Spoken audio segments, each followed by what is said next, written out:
All right. There's another one. There's one that we've talked about in the past too. The Halsey with Nine Inch Nails backing her record. If I can't have love, I want power. I believe is the name of it. Love the Yep. title. Love the Yeah, title. and I mean, I've been a fan of Halsey anyway, fairly recently over the last few years. Just I find her interesting. I think she doesn't just fall into the pop star aesthetic. She like tries to change things a little bit and put out a little more thoughtful music than just here's some saccharine, deal with it. And this is obviously right up that alley. It's let's take a chance, let's do something different, let's collaborate with Trent Reznor and Atticus Ross and make a darker, but still with some pop sensibility record. And fuck if she didn't knock it out of the park.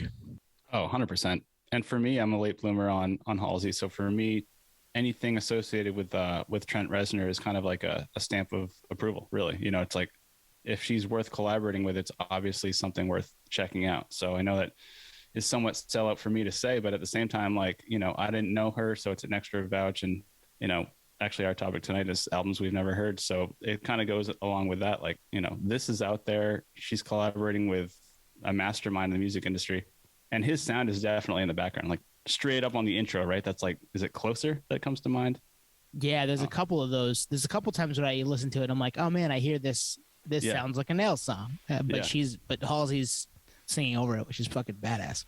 Yeah, exactly. And the interesting thing is I heard it, but she is obviously so prominent in the songs that that's obviously her album that I almost forgot that he's even in the album or that he's in the background. Like he's so kind of molding around her art that I forgot that he was even involved and just realized like, oh, this is an amazing album. And forgot. And then towards the end, I'm like, oh, actually, this is Trent in the back. This is really cool, which is saying something, right? Because it means that it's not a Nine Inch Nails record featuring Halsey. It's actually Halsey featuring Trent. So I think that's pretty rad. Actually, there's a question I had for you guys because you guys are bigger Nails and Trent fans than me. I mean, obviously, I like him and love his stuff. But so, question is, if you didn't know he was involved with this, and you put this record on, could you pin it back to him? Like, obviously, it's a darker sound for her from her past material, but could you pin it to Trent? You think, if you didn't know it? I think yes. That's a really good question because I got lost so many times forgetting that he's on the album that I want to say I want to say no. Actually, first instinct, I would say no. I would have Well, to see it in the credits. and my yes isn't because I think he dominates the record because he doesn't. She does, Yeah. and Yeah. her. I completely agree with you, Nate. This is not a Nine Inch Nails fanboy saying, "Oh, cool, he brought in Halsey and put her together." This no. She's been. I liked her stuff before. I like Manic that came out a couple of years ago has some really good songs on it, and that was her. So, and we talked about her last summer with the MGK record because she was on a song with MGK, and we were like, "Damn, I would take a whole album of Halsey doing pop punk songs." And then when this dropped, I remember texting you guys saying, "Damn, I thought I wanted a pop punk record with Halsey as a front person, but no, I just want her over this piano from the first track. That is a fucking vibe, and it really the whole record is like that, and it doesn't disappoint." So she is very multifaceted and can kind of fit in whatever chameleon type lane she needs to because she's talented. You made a point that you feel like she took a risk with this album, and I totally agree. So I listened to this album, and it wasn't like a headphones on just listening to it. It was kind of in the background. So maybe if I'd feel differently if I heard it again, but I didn't hear an obvious single. I don't even know, is there a single off this? Which is like, for an artist of her stature, that's fucking rare. Like there's typically a obvious single, and I didn't hear one. Apple Music thinks that, they star a couple of them. Yep. Bells in Santa Fe, The Tradition, the first two songs, The Tradition and Bells in Santa Fe, and then Lilith, and then I'm Not a Woman, I'm a God. I would imagine I'm Not a Woman, I'm a God, because the video for it would be the single, I say in quotation marks. That's a catchy as hell song, by the way, too. Like, that's like a highlight for me as far as Halsey songs go, period.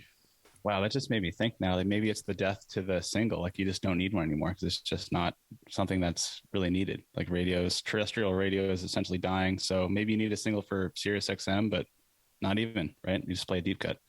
You don't need singles. You don't need release dates. Oh, wait, I'm getting ahead of myself. Yep. Yeah, no, I think you're right. it probably makes more sense for a bigger artist to have a single just because it'll get played on radio. But I'm not sure what on this gets played on a pop radio station because Right. it is definitely darker. It's definitely got some different, different than pop music. Like I said, saccharine vibes to it. It's way more PG-13R versus that stuff. So Yeah. You know how I know she's kind of universally accepted? how? Instagram vinyl nerds, even people that collect Metallica records, that collect Turnstile records, like I've seen a ton of vinyl posts of this album from accounts that wouldn't collect a Pink record. I'm not comparing Right. Halsey to Pink, but you know what I mean. Yeah. Or a Taylor Swift record. Right. And she took a chance and went a little more folky with her stuff last summer, and we've talked about her and like that stuff too. But you're right. Like they're not going out and grabbing that. They might be getting the CD because it's at the counter and it's signed. But inside joke for you conspiracy nerds. Go back and listen to, I don't know, episode 65 maybe. Ooh, I'm checking now. No, I'll put money on. I'm gonna put money on it. No, I'm wrong. 69. Yeah. Damn. Just lost the bet. Shit to yourself.